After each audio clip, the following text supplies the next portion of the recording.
Баршаңызға Алланың сәлемі, рахымы мен берекесі болсын. Амансыздар ма, қадірменді көрермендер? Сізде барлығы жақсы деген үміттемін. Бүгінгі тақырып құрбан шалудың тарихы. Құрбандық шалу адамзат тарихымен бірге басталған үрдіс. Адамзаттың атасы Адам атаның ұлдары Абыл мен Қабылдың арасында орын алған дау құрбандық беру арқылы шешілген. Біз мұны Құран аяттары мен хадистерде баяндалған қиссалардан білеміз. Жалпы Құран кәрімде құрбандық шалу оқиғалары туралы бірнеше жерде айтылған. Соларға қысқаша тоқталайық. Абыл мен Қабылдың құрбандығы. Алла тағала былай дейді: «Уа, Мұхаммед, оларға Адамның екі ұлы туралы хабарды ақиқат түрде оқып бер. Ол екеуі құрбандық шалғанда біреуінікі қабыл болды да, ал екіншісінікі қабыл болмады.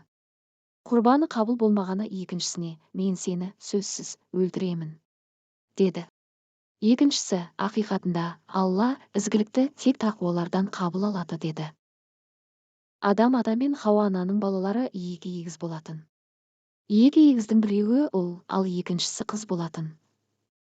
Ұлдар ер жетіп, қыздар бой жеткенде жаратқан ие адамзаттың ұрпағын тарату үшін егіздердің сыңарларын бір-біріне қосуды бұйырды.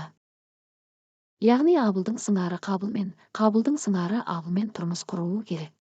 Алайда Қабыл өзімен бірге туған егізіне үйленгенді қалайтын. Өйткені ол Абылдың егізіне қарағанда әлдеқайда көрікті, сұлу болатын. Бірақ әкесі Адам өз шешімін өзгертпеді. Қабыл болса інісінің егізіне үйленуден үзілді-кесілді бас тартты.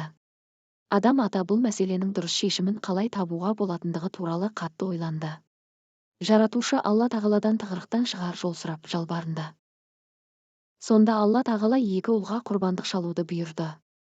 Аллаға жақындау мақсатында Қабыл өзі еккен егіннен, ал Абыл өзі бағып жүрген қойынан құрбандық беру керек. Жаратқан ие кімнің құрбандығын қабыл алса, соның дегені болмақ. Ағайынды екеу құрбандықтарын бергенде Алла тағала Абылдың құрбандығын қабыл алып, Қабылдың құрбандығын қабыл алмады. Осылайша дауға нүкте қойылды. Бұл адамзат тарихындағы Алла тағала үшін берілген құрбандықтың ең әуелгісі болатын. Ибрахим мен Исмайылдың қиссасы. Құрбандық шалу дәстүрі Ибрахим пайғамбардан сүннет болып қалған амал. Бір күні Ибрахим пайғамбар түсінде ұлы Исмайылды қолымен бауыздап жатқанын көрді. Ақиқатында пайғамбардың түсі Алладан келген аян. Түсінің мәнін түсінбей Ибрахим пайғамбардың басы қатты.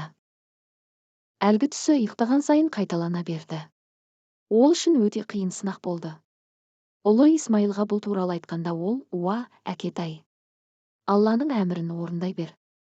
Менің көзіме қарамауың үшін жүзімді басқа жаққа бұрғайсың. Мен Алланың тағдырына разымын. Оның әмірін екі етпеймін», деп жұбатты. Ақыры сынақты қабылдап Мина атты жерге барады. Ұлы Исмайылды бір тастың шетіне жантайтады. Аяқ-қолын малдың аяғын байлағандай мықтап байлайды. Қиналып аяқ-қолдары қозғалып кетпесін деп солай істеген еді. Ибрахим пайғамбар барлық күш-жігерін жинап, қанша қиын болса да баласын құрбан етуге бел буды. Өткір пышақты қолына алып, ұлының тамағына апарды. Бар күшімен тартып жіберді. Бірақ пышақ өтпеді. Баласының тамағына дәнеңе де болмады. «Уа, Раббым, өзің кеше көр. Пендеңе рахымыңды төге көр. Нәпсіме ерік бере көрме», деп күбірледі Ибрахим пайғамбар. Пышақтың өтпеген үшін өз-өзін жазғырды. Жүрегім елжіреп, дұрыс кеспеген болармын деп ойлады. Сөйтіп екінші мәрте тартып көрді. Бірақ пышақ тағы да өтпей қалды. Қайырымды әке пышақты қолына алып, үшінші рет тартып көрді. Бірақ еш өзгеріс болмады. Пышақ өтпей қалды.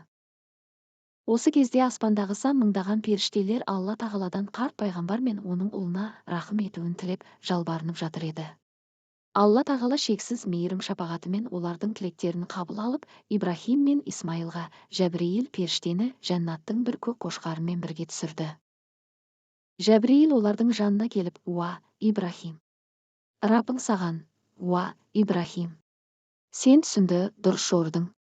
Ізгі жандарға осылай сый жасаймыз. Бұл өте қиын сынақ. Біз саған ұлы бір құрбандық түсірдік», деп сәлем жолдады. «Ұлың екеуіңе рахым етіп, құрбандыққа шалуларың үшін мына жәннаттың қошқарын түсірді», деді. Жәбірейілдің бұл сүйінші хабарын естіген әкесі мен баласы қатты қуанды. Аллаға мадақ айтып шүкірлік етті. Сол кезден бастап осы күн мұсылмандардың айтулы мерекесіне айналды. Бұл қасиетті құрбан айт күні. Бұл оқиға жайында Алла тағала Құран кәрімде былай дейді. Сонда Ибрахим, уа, Раббым, маған салихалардан болатын бер, деді. Біз оны қайырымды ұлмен қуанттық. Ұлы Исмаил өзімен бірге жүретін жасқа жеткенде, балақайым, сені түсімде бауыздап жатқанымды көремін. Қара, сен не дейсің? Деді. Ол, уа, әкетайым, өзіңе әмір етілгенді орында. Алла қаласа мені сабырлы деп табарсың, деді. Олар екеуі мойынсұнғанда оны маңдайымен жатқызды. Біз оны, уа, Ибрахим, деп шақырдық. Сен түсімді шындыққа шығардың. Біз ізгі іс істеушілерді осылай сынаймыз. Шынында бұл ашық сынақ еді. Біз оны Исмаилды ұлы құрбандықпен ауыстырдық. Кейінгілерге ол Ибрахим үшін жақсы ат қалдырдық. Ибрахимге сәлем. Шынында ізгі іс істеушілерді осылай сыйлаймыз. Міне, құрметті көрермендер, құрбан шалудың тарихына қысқаша шолу жасадық. Бұл оқиға Ибрахим мен Исмаил пайғамбарлардың Аллаға деген шексіз мойынсұнушылығының, ықыласы мен құрбандығының жарқын үлгісі. Бүгінгі күнге дейін жалғасып келе жатқан осы ұлы рәсім мұсылман үмбетінің иманын, сабырын, Аллаға деген сүйіспеншілігін нығайтатын маңызды құлшылық. Алла тағала баршамыздың шалған құрбандықтарымызды, жасаған дұғаларымыз бен амалдарымызды қабыл етсін. Отбасыларыңызға амандық, жүректеріңізге тыныштық, өмірлеріңізге шаттық пен береке тілейміз. Келе жатқан құрбан айт мерекесі құтты болсын. Қадірлі де құрметті көрермендер. Ең жақсы дұғалар қайда десек, әрине, бұл Құрандағы дұғалар. Сондықтан сіздер үшін арнайы жинақталған Құрандағы 40 дұға электронды кітапшасы сатылымда. Кітапшада ризық, береке, кешірім сұрау, иман байлығы және тағы да басқа тақырыпта дұғалар бар. Бағасы 50% жеңілдікпен бар болғаны 1000 теңге. Қолжетімді, арзан бағада алып үлгеріңіз. Сонымен қатар әр сатып алушыға сыйлыққа 5 керемет электронды кітапша беріледі. Олар пайғамбарлар дұғалары, кешірім сұрау дұғалары, мыңдаған сауабы бар 6 салауат, ризық арттырудың 15 жолы мен ризық пен береке туралы 25 дұға. Асығыңыз, мүмкіндікті жіберіп алмаңыз, экранда көрсетілген нөмірге жеңілдік сөзін жазыңыз да төлем жасап электронды кітапшаларды бірден алыңыз.